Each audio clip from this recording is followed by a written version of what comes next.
Olá, meus amigos e minhas amigas. Eis-me aqui novamente para compartilhar boas novas da parte de Deus com vocês. Por isso, usem a lógica, mas principalmente, raciocine mais uma vez junto comigo.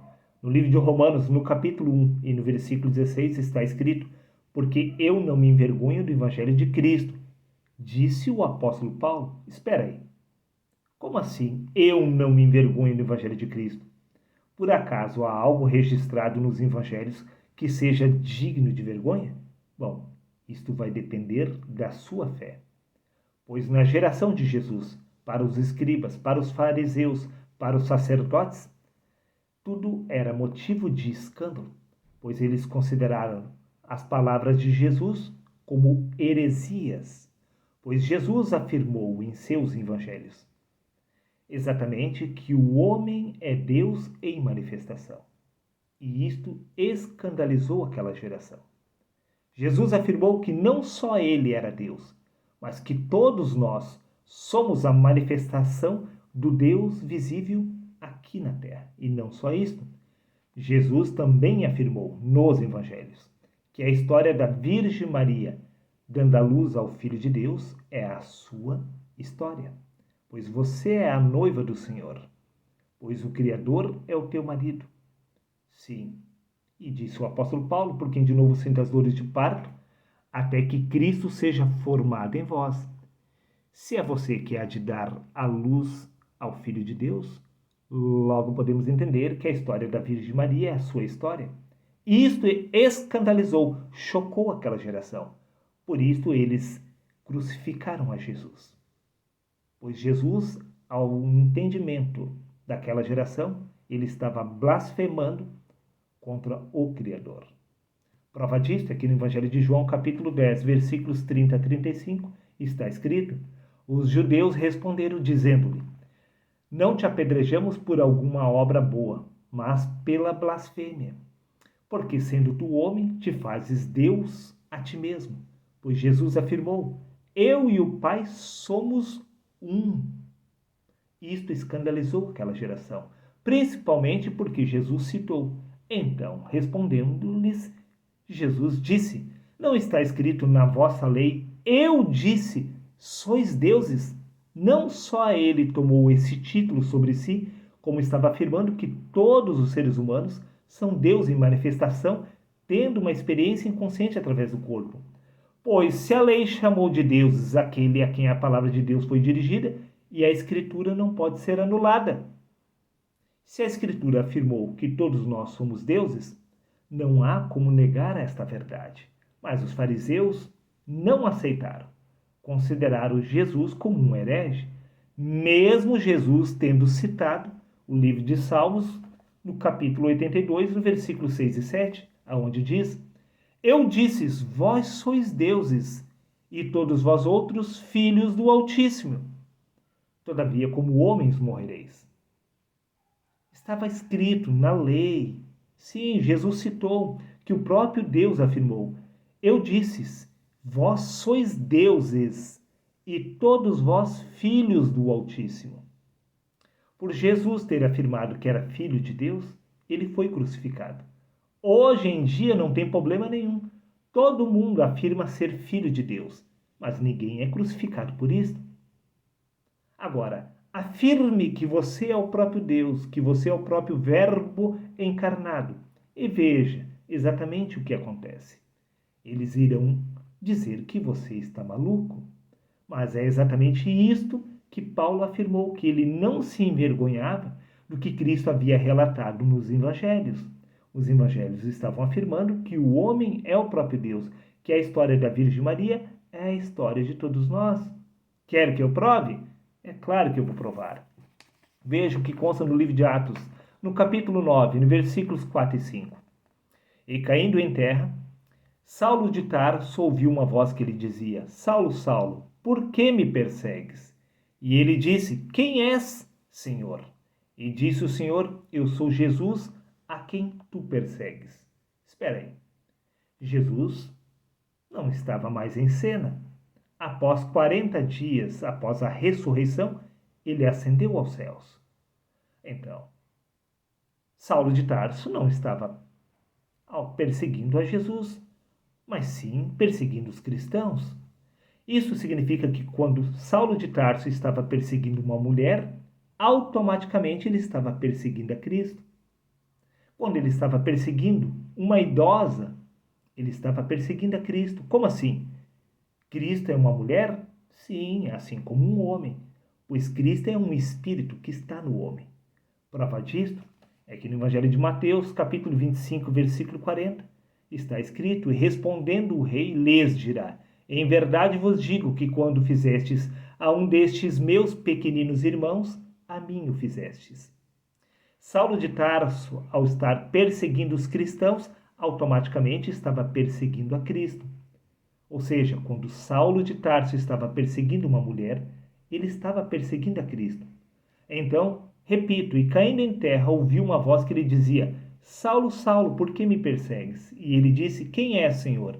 E disse o Senhor: Eu sou Jesus a quem tu persegues. Todos os seres humanos que estão sobre esta face da terra são o próprio Jesus.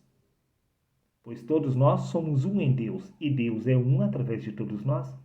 Por isso que no livro de 2 Coríntios, capítulo 5, versículo 16, disse Paulo: Por isso, daqui por diante, a ninguém mais consideramos do ponto de vista meramente humano, pois Paulo compreendeu que todos os seres humanos eram o próprio Cristo, pois quando Paulo estava perseguindo os cristãos, ele estava perseguindo o próprio Cristo.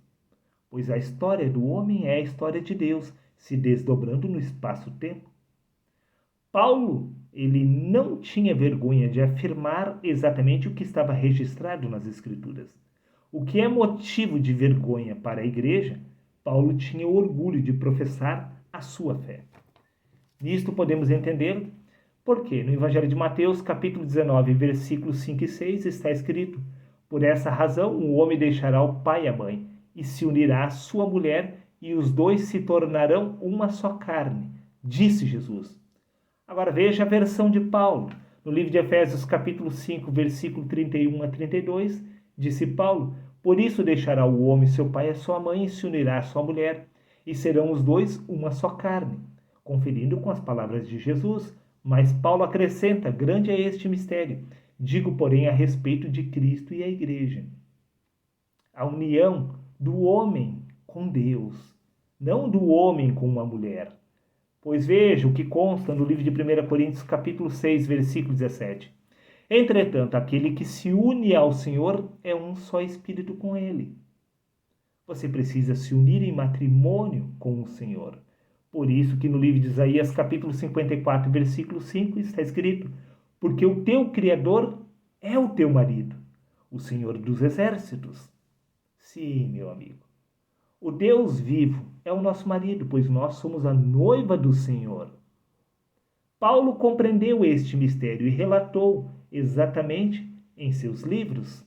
Por isso que no livro de Gálatas, capítulo 4, versículo 19, disse Paulo: Meus filhinhos, por quem de novo sinto as dores de parto até que Cristo seja formado em vós. Pois o Criador é o teu marido, você é a noiva do Senhor. Você precisa gerar o Filho de Deus, o Cristo, pois a história registrada nos evangelhos é apenas uma alegoria, uma analogia do que deve ocorrer a nível espiritual com cada um de nós. Pois nós precisamos gerar o Cristo, despertar o Cristo, ou seja, a consciência espiritual de Cristo na carne.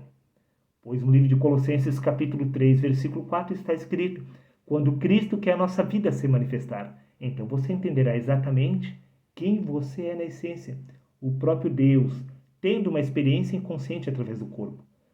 Existe o Pai, o Filho e o Espírito Santo. Existe o Pai, o Filho e a noiva, que é o Espírito Santo. Você é tanto a noiva quanto o Filho, quanto o Pai, pois os três são um só.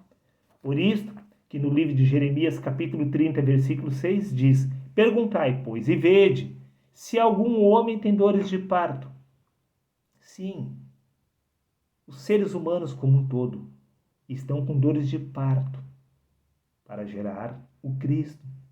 E isto era motivo de vergonha, pois os fariseus não aceitaram esta verdade. Mas Paulo compreendeu e professou a sua fé, que o homem precisa gerar o Cristo, pois Paulo compreendeu que é a história de Maria, registrada nos evangelhos. É a história de todos nós, pois o Criador é o nosso marido. Sim, nós somos a noiva do Senhor e nós precisamos gerar o Filho de Deus para poder, então, despertar do Espírito de Cristo na carne. Por isso que no livro de Jeremias, capítulo 29, versículo 13, está escrito: Buscar-me-eis e me achareis quando me buscares de todo o vosso coração. Espera aí, mas aonde exatamente está o Senhor? Você é o Senhor, meu querido amigo. Pare de buscar a Deus, pois você é o próprio Deus dormindo na carne. Se você não acredita nessas palavras, veja exatamente o que consta no livro de Atos, capítulo 17, versículos 27 a 28, onde diz: Para que buscassem ao Senhor, se porventura, tateando, o pudessem achar. Ainda que Deus não está longe de cada um de nós, pois em Deus nós vivemos, nos movemos e existimos. Espera aí, nós vivemos, nos movemos e existimos através deste corpo? Por acaso, este corpo é Deus em manifestação? Bingo!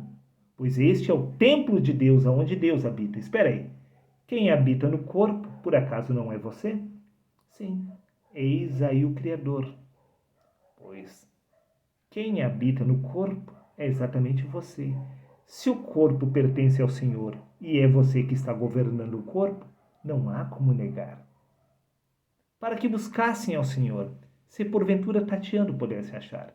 Ainda que Deus não está longe de cada um de nós, pois em Deus nós vivemos, nos movemos e existimos. Quem vive, se move, existe através do corpo é o Espírito. Existe apenas um único Espírito, o Espírito de Deus. Prova disso é que no livro de Gênesis, capítulo 6, versículo 3, disse o Senhor: O meu Espírito não agirá para sempre no homem. Quem está vivendo, se movendo e existindo através do corpo é o Espírito de Deus, que é a sua verdadeira identidade. Pois descreva exatamente Deus. Bom, no Evangelho de João, capítulo 1, versículo 1, está escrito que no princípio era a palavra estava com Deus e a palavra era Deus. Bom, se Deus é a palavra, não há como negar que você é o próprio Deus, tendo uma experiência inconsciente através do corpo, pois se o corpo pertence ao Senhor e quem está no corpo é a palavra, que é a sua consciência, a sua imaginação, os seus pensamentos, é justamente a palavra que está com o corpo. No princípio era a palavra estava com Deus e a palavra era Deus. Desde o princípio a palavra está no corpo, e o corpo e a palavra são o próprio Deus. A sua consciência de ser é o Verbo, que é Deus. Não há como negar, meu querido amigo. Isso te escandaliza? Mas não escandalizou o apóstolo Paulo, pois disse o apóstolo Paulo: